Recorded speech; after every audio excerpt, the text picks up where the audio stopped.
Los precios de las viviendas han vuelto a batir un récord. Y es que tanto en venta o en alquiler, los precios han pulverizado el récord del 2007, récord que se dio ante la cima de la burbuja inmobiliaria. Es decir, tenemos precios más altos que en el pico de la burbuja inmobiliaria. Y llevamos subiendo el precio de la vivienda de forma imparable y consecutiva 7 años. ¡Qué casualidad! Los mismos que lleva el gobierno socialcomunista en España. Lo llaman progresismo porque llamarlo os estamos tomando el pelo quedaba muy mal. Bienvenidos a vuestra aldea. Los precios, las viviendas, es imposible alquilar, es imposible comprar. ¿Qué está pasando? Pues lo que está pasando es que cuando el comunismo llega a un país, lo arruina. Estamos viendo cómo países con unos recursos naturales extraordinarios, como puedan ser Venezuela, no llegan, vamos, ni para comprarse un pollo, a pesar de tener unas reservas petrolíferas envidiables. Y es que comunismo y nivel de vida óptimo de los ciudadanos es incompatible. El comunismo solo se puede asociar al hambre, a la carencia y a la escasez. Y en España, a pesar de la gran cantidad de experiencia que tenemos en construcción y ser un sector que ha sido pujante durante muchos años en este país, a pesar de eso, a pesar de ser líderes en construcción, hay escasez de vivienda, como hay escasez de petróleo en Venezuela. Insisto, se llama comunismo. Porque si os dais cuenta, el encarecimiento de los precios de los pisos coincide exactamente y milimétricamente con la llegada al poder de este gobierno socialcomunista. Ha sido llegar ellos y empezar a sacar una ley de vivienda que ha ocasionado, desde que entró en vigor, la pérdida de más de 300.000 viviendas del parque de alquiler. Se dice bien, ¿eh? 300.000 viviendas han huido del mercado del alquiler desde que este gobierno metió las zarpas con su demagogia comunista en el sector inmobiliario. Pero ¿qué es lo que ha pasado? Esto es de lógica. Si tú metes miedo al propietario de una vivienda, lo que hace es retirarla del mercado, porque poner su vivienda en alquiler no solamente puede tener el peligro de no obtener ingresos que no te paguen, sino que además te arruinen, porque quiero recordar que en este país es tan surrealista que si una persona que está en tu piso no te paga el alquiler, tú estás obligado a pagarle a él la luz, el agua y todos los servicios que tenga, y no son nada baratos. Imaginaros a alguien que está viviendo en un piso por la cara y tiene la electricidad gratis, la calefacción gratis, el agua gratis, la factura que te puede venir a fin de mes cuando no la pagas tú. Se dan paradojas que propietarios de pisos están ahorrando la luz, apagando la calefacción, poniéndola solo 10 minutos para no gastar, mientras sus inquilinos que no le están pagando ponen día y noche aire acondicionado o calefacción porque no la pagan ellos. Se han dado muchos casos de arruinar a propietarios. Por otra parte, tenemos una ley de ocupación en la cual tiene más peso legal una factura del Telepizza que las mismísimas escrituras de la vivienda. Con este panorama, ¿quién alquila? Solo hay una forma de que el precio del alquiler y de la venta baje, y es que se construya más. Pero, oh casualidad, quien está construyendo en este país es la iniciativa privada, porque estos que regulan todo el día y ponen trabas y ponen limitaciones, no construyen vivienda pública. En el régimen anterior se construyeron más de 4 millones de viviendas en apenas unos años. Sin embargo, desde que está el sátrapa de la Moncloa no se han hecho más que promesas que jamás se han cumplido. Ni una vivienda ha construido Sánchez. Y así estamos.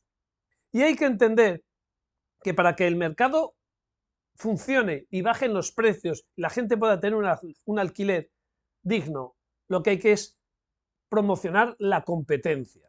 Es decir, que haya muchos pisos en el mercado. Si tú desregulas y vuelves a equilibrar la relación entre el que alquila y el alquilado, verás como mucha gente pone pisos en alquiler. Veréis, si tú tienes un piso y te dan garantías de que si no te pagan, la persona va a salir del piso, tú pones ese piso en alquiler. Pero lejos de hacer esto, lo que se está haciendo es un decreto que salió de forma provisional en el año 2000, en el 2020, perdón, en el cual se decía que si tú eras una persona vulnerable, meta usted ahí a quien quiera, tenías derecho legal a no pagar, que el juzgado estaba atado de pies y manos. Y eso, que era una medida provisional por lo que pasó en el 2020, se ha ido prorrogando y lleva ya 5 años y tiene pinta de quedarse mientras esté Sánchez en la Moncloa. Si tú sabes que hay un decreto ley por el cual, si tú te declaras vulnerable, tienes derecho legal a no pagar y encima te tienen que pagar la luz, ¿quién pone un piso en alquiler? Pensad, si vosotros tuvierais una segunda vivienda, ¿la pondríais, se la alquilaríais así sin más a cualquiera? Lo único que se está haciendo es que hay muchas personas que no pueden acceder a un alquiler porque los propietarios que se atreven a poner sus otras viviendas en alquiler, lo que están haciendo, y te lo puede decir cualquiera que esté en el sector, es: si tienes niños no te alquilo, si tienes personas mayores no te alquilo, si eres vulnerable no te alquilo, dependiendo de qué tal, no te alquilo. ¿Por qué? Porque todas estas características que os he dicho pueden hacer que te puedas acoger a decir, pues soy vulnerable. Además, esa vulnerabilidad no se la dan a quien realmente la necesita. Se hace de forma masiva, por órdenes políticas. Entonces, cualquiera que le eche un poquito de jeta y tenga cualquier bache, o tenga hijos o no sé qué, y pueda acreditar por teléfono ante los servicios sociales una vulnerabilidad, que puede ser incluso que baje su salario, le da derecho a no pagar legalmente. ¿Qué está haciendo entonces? Pues lo que hemos dicho, desde que está Pedro Sánchez en el gobierno y sacó la ley de la vivienda, han huido del mercado del alquiler más de 300.000 viviendas, y las que no se están incorporando. Si esas 300.000 viviendas volvieran y se añadieran nuevas que no se están añadiendo, el precio de los alquileres bajaría. Por otra parte, es imposible comprar un piso por lo mismo. El gobierno no construye nada, pero regula excesivamente, no hay una ley del suelo, hay mucha política comunista en todo esto, y lo que está haciendo es que muchos pasan de construir. Pero además, personas que no tengan capacidad financiera para comprar un piso, porque jamás les darían una hipoteca, están viendo que quien sí puede comprar un segundo piso y alquilárselo no lo está haciendo. ¿Por qué? Porque tienen miedo, una vez más. Personas que podrían perfectamente dedicar sus ahorros a comprar una segunda vivienda y ponerla en alquiler, no lo hacen por el miedo a que esa segunda vivienda se la puedan ocupar de forma ilegal y que no tenga consecuencias. Insisto, en este país vale más un ticket del Telepizza que unas escrituras. Por tanto, hay gente que no quiere comprar una segunda vivienda. Hace décadas, las personas que tenían unos ahorrillos y para garantizarse una jubilación compraban una segunda vivienda, hacían un esfuerzo, se quitaban de gastar, de ir de vacaciones, apostaban por ingresar esos ahorros en una vivienda, y generaba más demanda, más construcción, incentivaba a los constructores a hacer fases. Pero ahora los constructores, entre la ley del suelo y que no hay demanda real de propietarios con capacidad de hipoteca para comprar más pisos, pues claro, no construyen. Y esto es lo que nos ha llevado a la ruina. Y esto es muy grave porque un país sin vivienda significa que los jóvenes no se emancipan, que tienen que estar viviendo con sus padres hasta los 30 y tantos. Esto significa que no se pueden tener hijos. Esto significa que o esto se arregla, o en una generación o dos desaparecen los españoles totalmente por falta de hijos. De hecho, ya se está desplomando el número de nacimientos. Como podréis entender, una cosa es que vivas con tus padres y otra que encima vivas con tus padres y tengas hijos. Eso ya ni cotiza. Por tanto, es una situación tremendamente peligrosa para la supervivencia de la sociedad tal y como la conocemos, nuestra cultura, nuestra identidad, nosotros mismos. ¿Cómo se puede solucionar este problema? Pues lógicamente, lo primero, acabar con el comunismo. Un gobierno comunista, socialcomunista, solo te va a traer desgracias, y ya lo estamos viendo, solo nos traen desgracias. Hay que dar seguridad a los propietarios para que alquilen sin miedo. Si esas 300.000 viviendas vuelven al mercado inmobiliario y nuevos nuevos inversores y hacen el esfuerzo de comprar otra segunda vivienda para ponerla a disposición del mercado del alquiler, veréis cómo empieza a bajar el precio, porque algo no es caro y barato porque lo diga un decreto ley, eso en el comunismo ni siquiera funcionaba, ni siquiera funcionaba. En la Alemania comunista de los años 80, como se regulaba todo por decreto, era más caro el trigo que la barra de pan y las barras de pan se daban de comer a los cerdos. O sea, las incoherencias de los sistemas comunistas. Y tú no puedes bajar el precio por decreto. ¿Qué es lo que está haciendo esta gente? Pues regulo el precio, lo bajo por mis huevos y ¿qué pasa? Pues por mis huevos el piso me lo quedo yo y no lo saco a alquilar. Y si me pones tonto lo vendo a quien sea y me lo quito. O si no, lo que está pasando, me dedico al sector de los pisos turísticos, que al menos ahí no va a haber inquiocupas, morosos o demás. Es así. Entonces, lo primero, para sanear la economía y sanear los problemas de escasez alimentaria que vamos a tener dentro de poco o de vivienda, lo primero que hay que hacer es echar el comunismo de la sociedad. Y cuando ya has echado el comunismo de la sociedad, vamos a devolver la seguridad jurídica a los propietarios para que tengan más competencia, para que cuando saquen su piso de alquiler no sea el único, ya haya 1000 pisos más y no les queda más remedio que adecuar el precio e ir bajando, porque se llama ley de oferta y la demanda. Lo que tienes que hacer para que baje el precio de algo es incentivar el producto, no restringirlo. Lógicamente, cuantas más facilidades pongas a los que quieren tener su piso, poner su piso en alquiler, más se van a beneficiar los que quieren ese alquiler porque van a ver cómo les baja el precio. ¿Por qué? Por el mercado, porque se llama competencia. De hecho, esto ya lo ha hecho Milei, que cuando llegó a Argentina se encontró una ley calcada, porque son leyes Soros, vienen en pack, y cuando la ha derogado, se ha visto que ha empezado a bajar el precio de los alquileres en Argentina. O sea, da confianza al que pone al producto para que ponga más producto y veréis qué rápido se vuelve a la normalidad.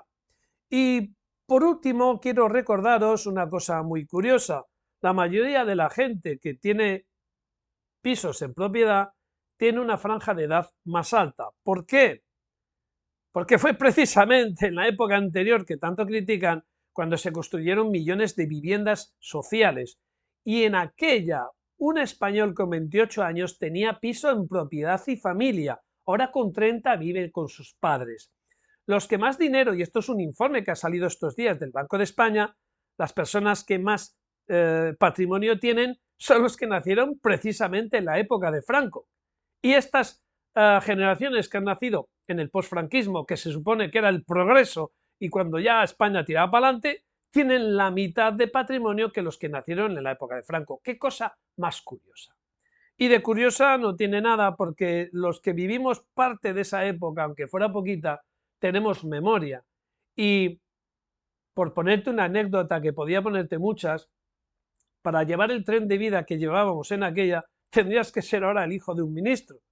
Y es que yo recuerdo que de pequeño, cuando se acababa el colegio, desde junio hasta septiembre, te ibas de vacaciones. Yo me iba a Galicia, me iba concretamente a Nigrán, a las Rías Bajas, 2 meses, y os aseguro que mi padre era un empleado normalito y corriente.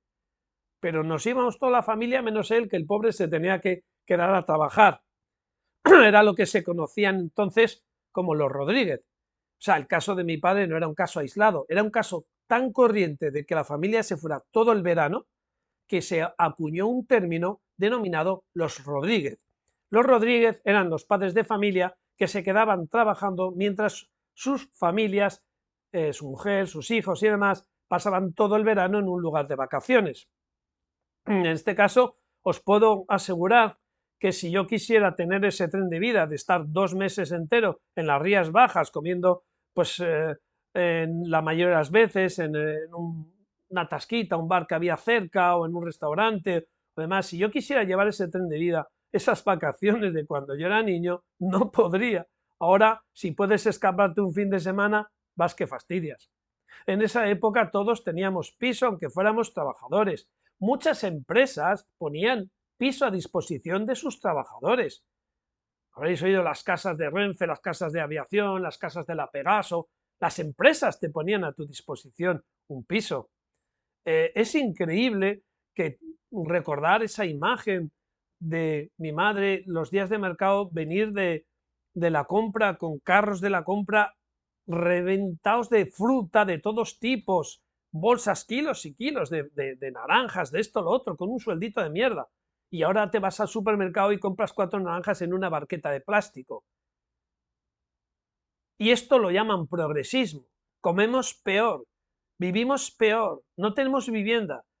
Mientras nuestras generaciones anteriores se casaban y tenían hijos con 28 años, ahora con 30 y tantos en casa de papá y mamá o alquilando una habitación compartida, desplazándonos en patinete eléctrico, porque lo de tener coche ya ni te cuento, y vacaciones son un fin de semana o una escapadita, un weekend.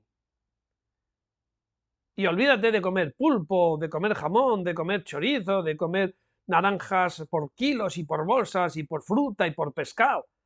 Ahora una pieza de fruta y no te pases en la cesta y el aceite de oliva como si fuera oro.